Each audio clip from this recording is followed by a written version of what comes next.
ఈరోజు free bus అన్నారు. Free bus కూడా అరకొరే మనం చూస్తున్నాం. ఆర్టీసీ స్థానంలో ప్రైవేట్ బస్సులు తీసుకొస్తామంటున్నారు. అదేవిధంగా ఎలక్ట్రిక్ బస్సు తెచ్చి ఫ్రీ బస్ లేదని చెప్పే ప్రచారంలో జరుగుతున్న విషయం కూడా మనం చూస్తున్నాం. ఫ్రీ బస్సు ఉండదు, రాబోయే రోజుల్లో ఆర్టీసీ కూడా ఉండేది విషయం కూడా ప్రజలందరూ ఒకసారి గమనించాలని తెలియజేస్తున్నారు. నిరుద్యోగ భృతి అని చెప్పేసి ప్రతి ఒక్క నిరుద్యోగానికి కూడా దాదాపుగా నెలకి 3,000 రూపాయలు చెప్పున సంవత్సరానికి 36,000, 2 సంవత్సరాలు అవుతోంది. ఇప్పటికి 72,000 రూపాయలు ఇచ్చారా మీరు? కేవలం యువగలం పాదయాత్రలు చూస్తే నారా లోకేష్ గారు ప్రతి జనవరికి నేను జాబ్ క్యాలెండర్ తీసుకొస్తానని చెప్పేసి పదే పదే చెప్పుకుంటూ వెళ్ళిన విషయం కూడా మనం చూసాం. కానీ ఎప్పటి వరకు కూడా ఏ ఒక్క ఉద్యోగాన్ని కూడా కల్పించుకోకపోవడం కూడా ప్రజలను ఒకసారి గమనించి తెలుస్తున్నాను. జగన్మోహన్ రెడ్డి గారు చూస్తే 1,30,000 సచివాలయ వ్యవస్థ పారదర్శకంగా అపాయింట్ చేసిన విషయం కూడా మనం చూసాం. గతంలో చూసుకుంటే జగన్మోహన్ రెడ్డి గారు 11,000 డిఎస్సి పోస్టులు అని చెప్పేసి అప్పుడే చెప్పడం జరిగింది. ఎలక్షన్ రావడం ఇవన్నీ కావడంతో దీన్ని రివైజ్ చేసి చంద్రబాబు నాయుడు గారు ప్రభుత్వం వచ్చేసి 16,345 డిఎస్సి పోస్టులు అని చెప్పేసి తీసుకురావడం జరిగింది.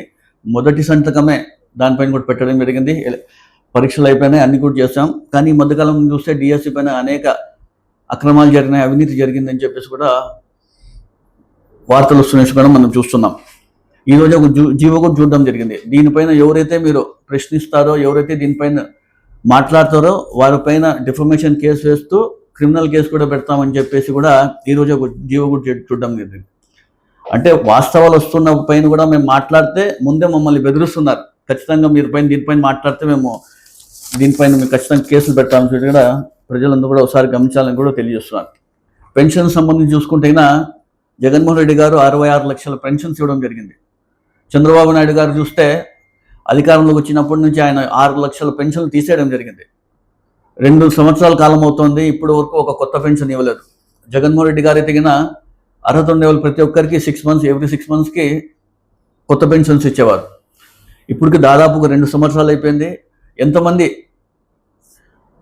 హస్బెండ్స్ చనిపోయి ఉంటారు, ఎంతమంది ఒంటరి మహిళలు ఉంటారు, ఎంతమంది 60 సంవత్సరాలు దాటి అర్హులు ఉన్న వాళ్ళందరికీ కూడా పెన్షన్స్కి ఇవ్వకపోవడం ప్రజలందరూ కూడా ఎదురు చూస్తున్నారు. ఎప్పుడు మాకు పెన్షన్ వస్తుంది, ఎప్పుడు మాకు పెన్షన్ వస్తుందని చెప్పి. ఇవన్నీ మీరు గమనించకుండా కేవలం టార్గెట్ పాలిటిక్స్ చేస్తున్నారు తప్ప, డైవర్షన్ పాలిటిక్స్ తప్ప వేరేది లేదని కూడా మీ అందరూ తెలియజేస్తున్నారు. గతంలో మనం చూసుకుంటే ఉద్యోగస్తులకి ఏ విధంగా అయినా కూడా జగన్మోహన్ రెడ్డి గారు ఇబ్బంది పెట్టలేదు. కానీ ఇప్పుడు చంద్రబాబు నాయుడు గారు చూస్తున్నా ఏ విధంగా ఇబ్బంది పెడుతున్నారు కూడా ఒకసారి గమనించాలా. ఐఆర్ లేదు, పిఆర్సీ లేదు, పెండింగ్లో ఉన్న డిఎల్ లేవు. కేవలం మాటలు చెప్పి ప్రభుత్వాన్ని ముందుకు తీసుకుంటున్న విషయం కూడా ప్రజలందరూ ఒకసారి గమనించాలని తెలియజేస్తాను. ఫీజు రీఎంబర్స్మెంట్ గురించి అయితే పట్టించుకోరు. హాస్టల్ వసతి గురించి కూడా దాని బకాయిలు కూడా పట్టించుకోరు. రైతులు అయితే ఏ విధంగా ఇబ్బంది పడుతున్న విషయం కూడా ఒకసారి గమనించాలా. రైతులు పండించే పంటలన్నీ కూడా గిట్టుబాటు ధర కూడా లేని విషయం కూడా గమనించాలా. మొక్కజొన్న కావచ్చు, పొగాకు కావచ్చు, శనగ కావచ్చు, ఈ రైతులందరూ కూడా ఏదో రోడ్లపైకి వచ్చి ధర్నాలు చేస్తున్నారంటే ఎంత దారుణంగా కూటమి ప్రభుత్వం పరిపాలన నడుస్తున్నా కూడా ఒకసారి గమనించాలని కూడా తెలియజేస్తాను. అమ్మఒడి చూస్తే అది కూడా అరకొరనే. ఇవన్నీ కూడా ప్రజలందరూ కూడా ఒకసారి గమనించాలని తెలియజేస్తాను. పెట్రోల్ డీజిల్ చూసుకుంటే చంద్రబాబు నాయుడు గారు చూస్తే వారంలో ఒకరోజు నో వెహికల్ డే అని చెప్పేసి చెప్పడం జరుగుతుంది. ఎమ్మెల్యేలు ఎంపీలు ఏమో సైకిల్లో తొక్కుంటా, ట్రైన్లో వెళ్తుకుంటా, బస్సులో పోయి కేవలం ఫోటోషూట్కి మాత్రమే తప్ప వేరేదేం లేదో తెలియజేస్తున్నాను. పెట్రోల్ డీజిల్ ధరలు చూసుకుంటే మన భారతదేశంలోనే ఆంధ్రప్రదేశ్లో ఎక్కువ ఉంది. చంద్రబాబు నాయుడు గారు కూటమి ప్రభుత్వం కీలకంగా ఉంది సెంట్రల్ గవర్నమెంట్లో. ఎందుకు ఈయన మాట్లాడి ఆ వ్యాట్ని తగ్గించి ఆంధ్ర ప్రజలకి భారం లేకుండా చేయలేరా? కేవలం ఏదో ప్రజల్ని మొబ్బపెట్టుకుంటూ ముందు పోతున్నారు చెప్ప వేరేదేం లేదని తెలియజేస్తున్నాను. ఎన్నికల ముందు చూస్తే అధికారం వస్తేనే నేను పెట్రోల్ డీజిల్ ధరలు తగ్గిస్తాను, వ్యాట్లో నేను తగ్గిస్తానని చెప్పి చెప్పడం చంద్రబాబు ఇప్పుడు నోరెందుకు మొప్పడం లేదని కూడా మీ అందరు తెలియజేస్తున్నాను. అదేవిధంగా పెట్రోల్ డీజిల్ ధరలు తగ్గాలని చెప్తారు చంద్రబాబు నాయుడు గారు కావచ్చు, పవన్ కళ్యాణ్ గారు కావచ్చు, నారా లోకేష్ గారు కావచ్చు. వీళ్ళందరికీ కూడా మాత్రం ప్రైవేట్ జట్లు, చాపర్లు ఉండే విషయం కూడా అందరు గమనించాలి. ఎక్కడ హైదరాబాద్కి వెళ్ళిన చాపరే, చిన్న ప్రోగ్రామ్కి వెళ్ళిన చాపర్లోనే ప్రైవేట్ జట్లు వెళ్తున్న విషయం కూడా ప్రజలందరూ కూడా ఒకసారి గమనించాలని తెలియజేస్తున్నారు.